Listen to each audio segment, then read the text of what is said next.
Hello friends, मैं अभी मौर्य आप लोगों का एक बार पुनः स्वागत करता हूं अपने इस YouTube फैमिली में। इस क्लास में आज जो हम अध्ययन करेंगे वो अध्ययन करने वाले हैं इतिहास के पन्नों के श्रृंखला की। ठीक है, तो इससे पहले की जो भी सारी क्लासें हो चुकी हैं इस श्रृंखला से रिलेटेड उन सारे वीडियोस का लिंक आपको डिस्क्रिप्शन में मिल जाएगा। वहां से जाकर के आप सहजता पूर्वक उन सारी क्लासों को अटेंड कर लीजिएगा एंड तत्पश्चात आकर के इस क्लास में क्या करेंगे, अपना सारा माहौल गर्म करेंगे। ठीक है, बाकी आज जो हम अध्ययन करेंगे वो अध्ययन करेंगे 4 अक्टूबर के इतिहास पे, जो कि देश और दुनिया से जुड़ी हुई ऐसी घटनाएं होंगी जो कि हमेशा और हमेशा के लिए इतिहास के पन्नों में दर्ज होकर के रह गई। ठीक है, तो बात करते हैं 4 अक्टूबर के इतिहास पे। तो क्लास का भरपूर आनंद लेते हुए मेरे साथ बने रहेंगे पूरी एकाग्रता के साथ में शुरू से लास्ट तक में। ठीक है, देखते हैं 4 अक्टूबर का इतिहास। 4 अक्टूबर यानी इसमें हम बात करते हैं 4 अक्टूबर की। 4 अक्टूबर 1884 की बात करते हैं। 4 अक्टूबर 1884 ये वो तारीख है जो कि अपनी एक अलग पहचान के साथ में इतिहास में क्या होती है, दर्ज होती है, वो भी हमेशा और हमेशा के लिए। हमारे यार हम लोगों ने 10th और 12th में हिंदी साहित्य में अध्ययन किया होगा। अगर हिंदी साहित्य का तो हम लोगों ने एक जाने माने साहित्यकार जिनको हम रामचंद्र शुक्ल के नाम से भी जानते हैं, तो उनका क्या होता है, रामचंद्र शुक्ल का जन्म होता है।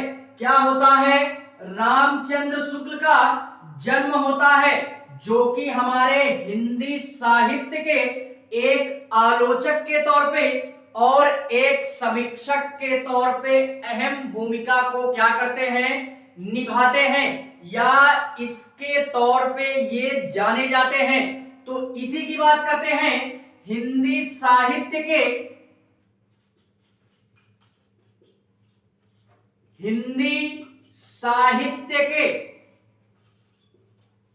हिंदी साहित्य के प्रमुख आलोचक के तौर पे,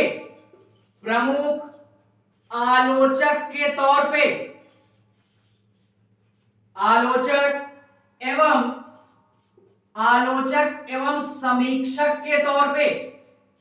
समीक्षक के रूप में ये रामचंद्र शुक्ल हिंदी साहित्य में क्या किए जाते हैं, आज भी जाने जाते हैं। और इतना ही नहीं, रामचंद्र शुक्ल का जो जन्म होता है वो होता कब है, रामचंद्र शुक्ल का जन्म होता है, कब होता है, 1884 को।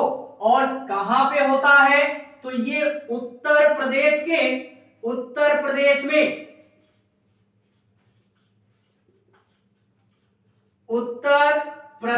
के बस्ती जिले में एक हमारा स्थान पड़ता है, या एक तरीके से बोले तो एक गांव पड़ता है जिसको हम अगोना के नाम से भी जानते हैं।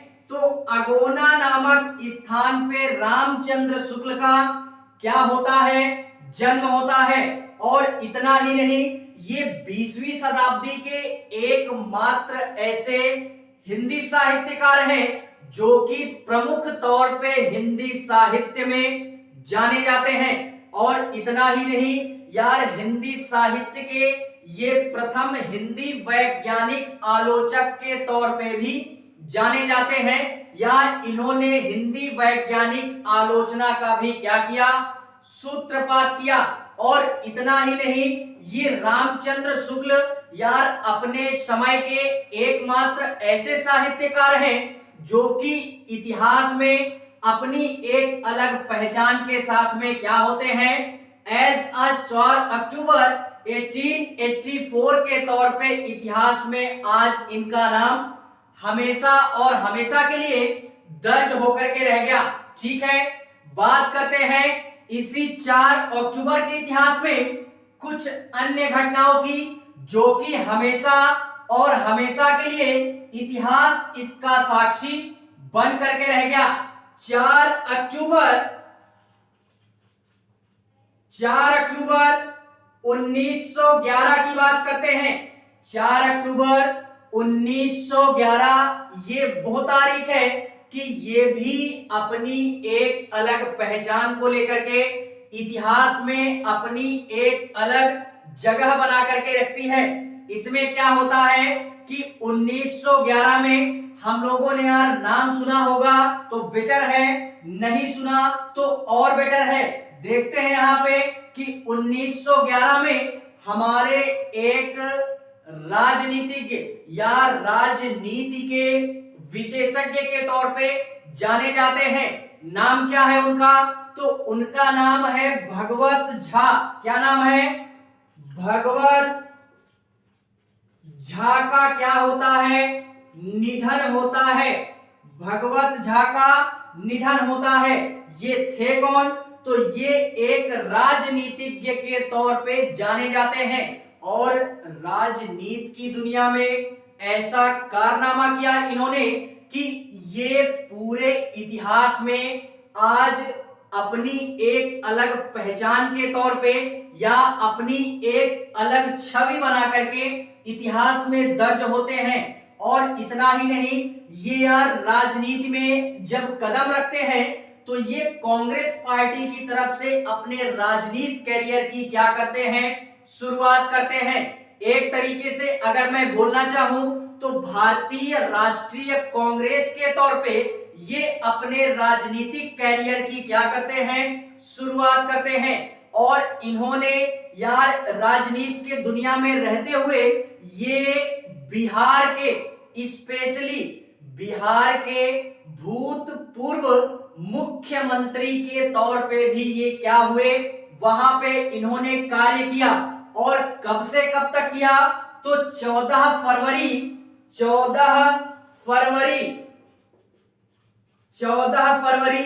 1988 से लेकर के 10 मार्च, क्या बोलते हैं, 10 मार्च 1989 के मध्य में ये बिहार के मुख्यमंत्री के तौर पे क्या करते हैं? यानी कार्य करते हैं या कार्यरत होते हैं। और इतना ही नहीं, ये यार राजनीति में इतना बेहतरीन तरीके से बिहार में प्रदर्शन करते हैं कि इनको शेरे बिहार के नाम से भी क्या किया जाता है? बिहार में संबोधित किया जाता है। और इन्होंने यार मुख्यमंत्री से पहले, यानी मुख्यमंत्री बनने से पहले ये कोड़ा नामक स्थान के क्या थे? पहले सांसद के तौर पे भी क्या थे? कार्यरत थे। इसी कारणवश वो कोड़ा नामक स्थान भी क्या हो जाता है? इन्हीं के राजनीति के करियर की वजह से या राजनीति की दुनिया में इतना बेहतरीन प्रदर्शन इन्होंने किया कि यार कोड़ा नामक स्थान इसी कारणवश बहुत ही प्रचलित हो जाता है। ठीक है, तो इस कारणवश ये जो तारीख है हमारी 4 अक्टूबर 1911 की, ये यार हमेशा और हमेशा के लिए इतिहास इसका साक्षी बन करके रह गया और अपनी अलग पहचान के साथ में। ठीक है, बात करते हैं इसी 4 अक्टूबर के इतिहास में कुछ अन्य घटनाओं की जो कि हमेशा और हमेशा के लिए इतिहास के पन्नों में ये सारी घटनाएं दर्ज हो गई। ठीक है,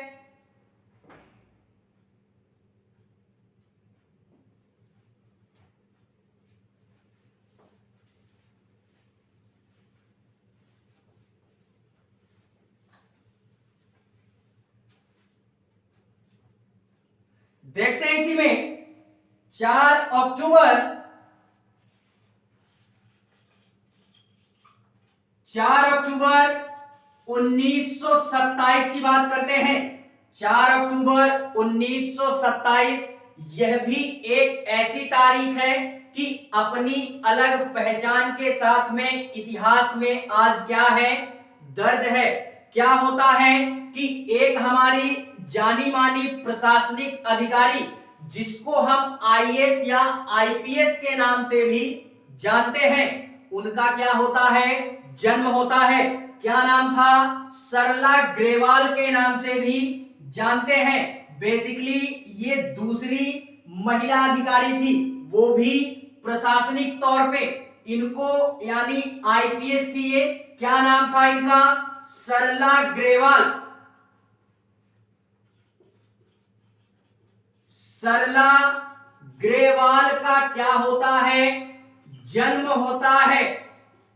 एक एक बात को नोट करना है। सरला अग्रवाल या ग्रेवाल का जन्म होता है और कहां पे होता है? तो ये चंडीगढ़ में होता है। चंडीगढ़ में इनका क्या होता है? जन्म होता है। चंडीगढ़ में जन्म होता है। और मैंने ये पहले ही बोला कि ये भारत की या दूसरी हमारी भारतीय प्रशासनिक महिला के तौर पे क्या करती हैं, जानी जाती हैं। और इतना ही नहीं, ये यार मतलब इससे पहले या इसके पश्चात में बात करें तो ये मतलब प्रशासनिक अधिकारी होने के पश्चात में ये मध्य प्रदेश की क्या रहती है, राज्यपाल के तौर पे भी इन्होंने क्या किया, कार्य किया।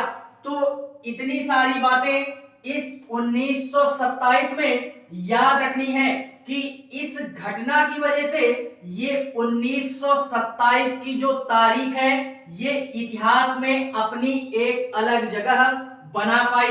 ठीक है।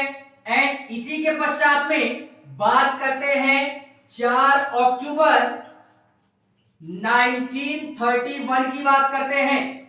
4 अक्टूबर 1931 यह भी एक ऐसी तारीख है कि जो अपनी एक अलग पहचान के साथ में इतिहास में आज क्या है, दर्ज है।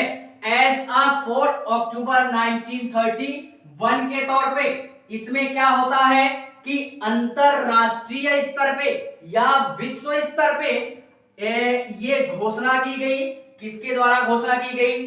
तो विश्व संरक्षण संगठन सम्मेलन के तौर पे या इनके द्वारा ये घोषणा की गई कि आज के बाद से हम विश्व पशु दिवस मनाएंगे या विश्व पशु दिवस मनाने की क्या होती है, घोषणा होती है। क्या होती है?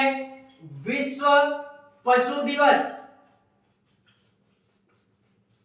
विश्व पशु दिवस मनाने की क्या होती है, घोषणा होती है।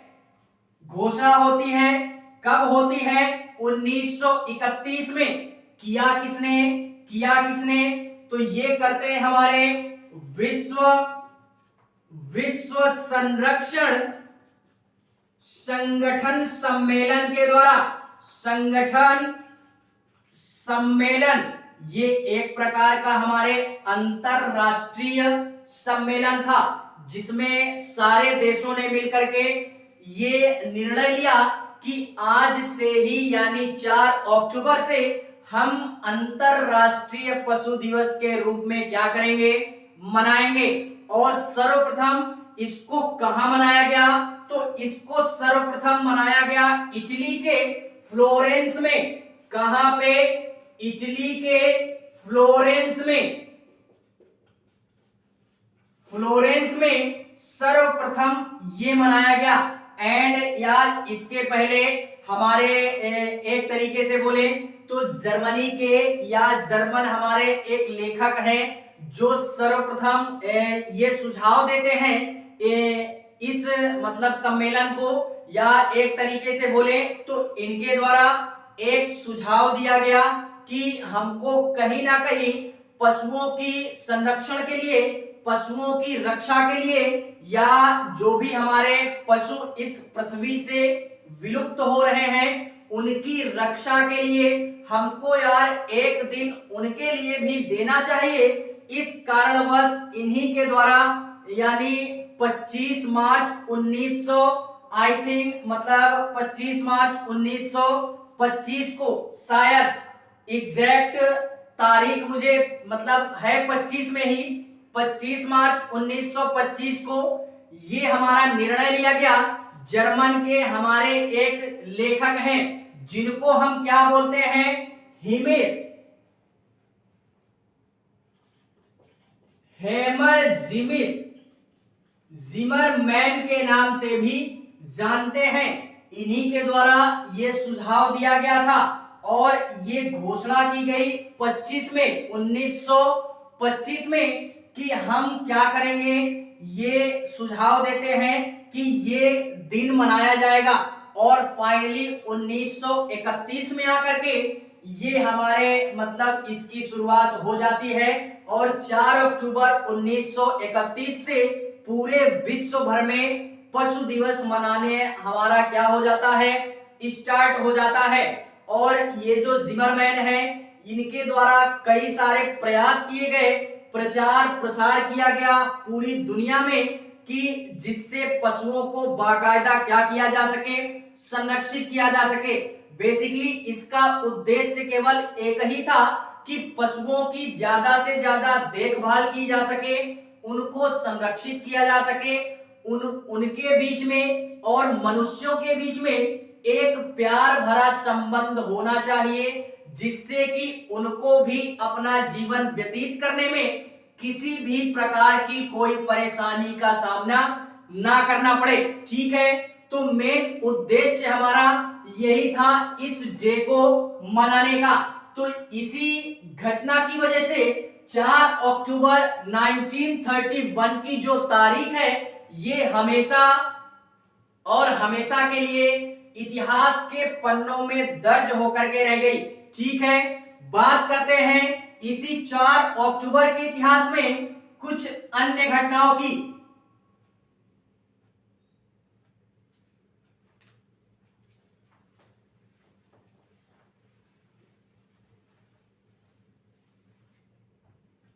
देखते हैं इसी में 4 अक्टूबर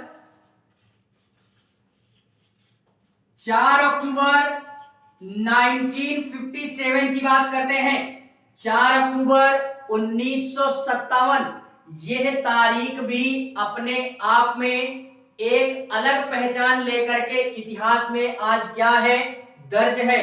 क्या होता है कि इसमें हम थोड़ा सा स्टार लगाते हैं, एक स्टार लगाते हैं कि सोवियत संघ के द्वारा क्या होता है, सोवियत संघ के द्वारा हमारा क्या किया गया, पहला उपग्रह या पहला सैटेलाइट अंतरिक्ष में क्या किया गया, भेजा गया। दुनिया का पहला सैटेलाइट किसके द्वारा, सोवियत संघ के द्वारा, यानी पहला उपग्रह जिसको हम लोग स्पुतनिक के नाम से भी जानते हैं। ये नाम याद रखना है, मानव रहित अंतरिक्ष यान था ये स्पुतनिक, यानी मानव के इतिहास में यह एक पहला अंतरिक्ष यान था जो कि अंतरिक्ष में भेजा गया था। और इसको भेजने का एक ही उद्देश्य था कि ये हमारे अंतरिक्ष में या पृथ्वी के ऊपर जहां से हमारा ग्रेविटेशनल फोर्स समाप्त होता है उसी के पश्चात में, यानी जो भी हमारा अंतरिक्ष है वहां से यार उसके रेडिएशन का जो भी संदेश है वो रिकॉर्ड करके हमारे साइंटिस्टों को क्या करे, वहां की सारी जो भी घटनाएं हैं उनसे अवगत कराता रहे। तो मेन उद्देश्य इसका यही था स्पुतनिक को लॉन्च करने का। एंड यार अगर मैं बात करूं तो ये जो स्पुतनिक उपग्रह था ये यार एक तरीके से बोले तो इसका जो वेट था वो 83 किलो का था, 83 किलो 5 ग्राम का, 83 किलो 5 ग्राम का इसका वेट था। और इसने 92 दिनों में पृथ्वी का भरपूर चक्कर लगाया, पूरी पृथ्वी का 92 दिनों में भरपूर चक्कर लगाया और 92 दिनों के अंतर्गत इसने लगभग और लगभग 1400 बार पूरी पृथ्वी का क्या किया, चक्कर लगाया संपूर्ण तरीके से, ठीक है। और इन्हीं 1400 बार में उसने जो भी रेडिएशन कैप्चर की या जो भी रेडिएशन उसने कैप्चर किया अपने अंतरिक्ष यान के माध्यम से, वो पृथ्वी पर बड़ी ही परिपक्वता के साथ में क्या किया, भेजा या ट्रांसफर किया, ठीक है। तो इस कारणवश 4 अक्टूबर 1957 की तारीख क्या हुई, इतिहास में आज हमेशा और हमेशा के लिए दर्ज होकर के रह गई। बात करते हैं इसी 4 अक्टूबर में ही 4 अक्टूबर 1977 की बात करते हैं। 4 अक्टूबर 1977 ये वो तारीख है कि ये भी अपनी अलग पहचान के साथ में क्या होती है, इतिहास में आज अपनी अलग जगह बना पाई है। हम लोगों ने नाम सुना होगा कि राजनीति की दुनिया में ये भी हमारे बहुत ही या देश को आगे बढ़ाने में या देश को विकसित करने में या इनका भरपूर योगदान रहा, जिनको हम अटल बिहारी वाजपेयी के नाम से भी जानते हैं। क्या नाम था, अटल बिहारी वाजपेयी के नाम से भी जानते हैं। इनके द्वारा संयुक्त संघ में या संयुक्त राष्ट्र में या संयुक्त राष्ट्र की जो भी हमारी महासभा थी, उसमें यार पहली बार इंडिया की तरफ से ये ऐसे व्यक्ति थे कि इन्होंने उस मतलब UNGA करके एक सभागार थी जहां पे इन्होंने हिंदी भाषा में पूरा का पूरा अपना भाषण हिंदी में दिया था। तो इस कारणवश ये तारीख यार इंपॉर्टेंट हो गई इतिहास में, और इतने बेहतरीन तरीके से हिंदी भाषा में इन्होंने भाषण दिया कि उस सभागार में जितने भी व्यक्ति थे उन्होंने इनके स्वागत में तालियों की गड़गड़ाहट से भरपूर जो भी हमारा सभागार था वो यार बड़े ही बेहतरीन तरीके से उमड़ उठा, और पूरा का पूरा इंडिया इन सारी गतिविधियों को देखते हुए यार हर्ष से भर गया। क्या कहना है कि विदेश में भी यार हिंदी का परचम लहराने वाला जो व्यक्ति था पहली बार, वो था अटल बिहारी वाजपेयी जी, ठीक है। तो हिंदी को यार इस मतलब इस प्रोग्राम के माध्यम से या इस भाषण के माध्यम से हिंदी को सराहनीय माना जाने लगा और हिंदी अपनी एक अलग पहचान बना पाई, ठीक है। और इन्होंने अपना जो भाषण दिया था वो यार विदेश मंत्री थे जब ये, तभी इन्होंने वहां पे ये भाषण दिया था, ठीक है। तो इस कारणवश ये जो तारीख है हमारी, ये इतिहास में आज 4 अक्टूबर 1977 के तौर पे इतिहास में क्या है, दर्ज है। अटल बिहारी वाजपेयी को ये यार हमारे पूर्व प्रधानमंत्री भी रह चुके हैं, तो इसको यार बताने की आवश्यकता नहीं है। और इसी के पश्चात में हाँ एक पॉइंट जरूर यहाँ पे बताऊंगा कि यार अटल बिहारी वाजपेयी जो हैं इनको भारत रत्न से भी क्या किया गया, संबोधित किया गया। तो इस फैक्ट को भी हमें क्या करना है, याद रखना है, ठीक है। तो इतिहास में इसी घटना के कारण 1977 की तारीख जो है ये बाकायदा अपनी एक अलग पहचान बना करके 4 अक्टूबर के तौर पे क्या हुई, दर्ज हुई। बात करते हैं इसी 4 अक्टूबर में कुछ अन्य घटनाओं की जो कि हमेशा और हमेशा के लिए 4 अक्टूबर के तौर पे इसका साक्षी बन करके रह गया, ठीक है।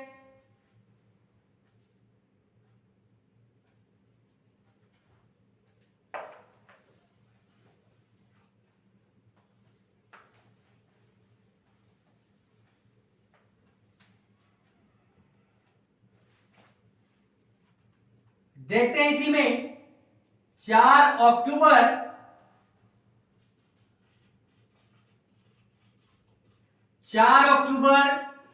2011 की बात करते हैं। 4 अक्टूबर 2011 की तारीख भी देश और दुनिया के इतिहास से जुड़ी हुई ऐसी घटना है जो कि हमेशा और हमेशा के लिए इतिहास इसका गवाह और साक्षी बन करके रह गया।